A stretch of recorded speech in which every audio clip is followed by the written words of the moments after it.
ఒక ట్రీట్మెంట్ ఇప్పుడు ఒక గేమింగ్ అడిక్షన్ కలిగిన పిల్లలు డిస్టర్బ్ అవుతున్నారు, అకాడమిక్ బ్యాక్వర్డ్నెస్ వస్తుంది అనేది అధ్యయనం చేయాలి, అంటే పరీక్షించాలి.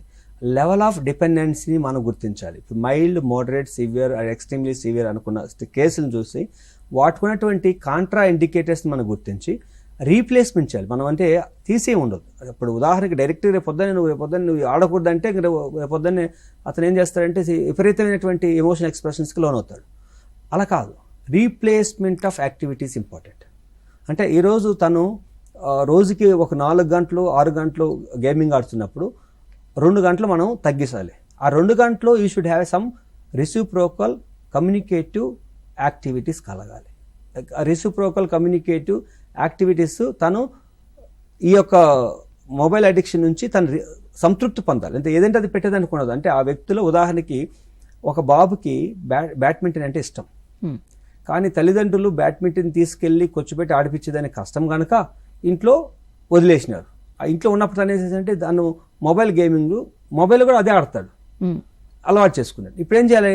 తల్లిదండ్రులు టైం కేటాయించాలి, పిల్లవాడిని ఇండోర్ గేమ్స్ తీసుకెళ్ళాలి, అక్కడికి కూర్చోబెట్టి ఈ 2 గంటలు ఆడిపించాలి.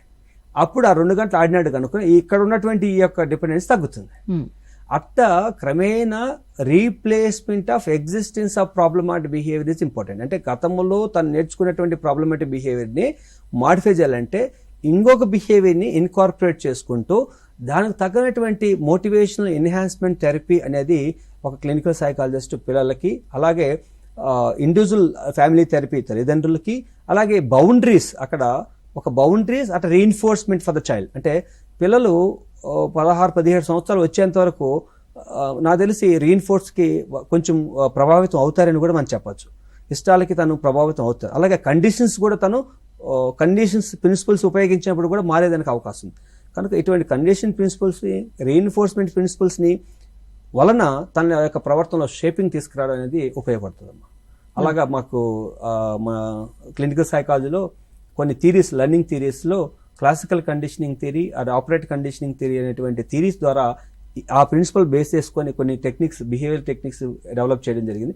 ఈ టెక్నిక్స్ అలా ఉపయోగపడతాయి. దానికి ఎవిడెన్స్ కూడా చాలా ఉన్నాయి. ఇటువంటి గేమింగ్ అడిక్షన్, డిఫరెంట్ అడిక్షన్స్కి ఇవి బాగానే ఉపయోగపడుతుందని కూడా రీసెర్చ్ స్టడీస్ కూడా చెప్తాయి.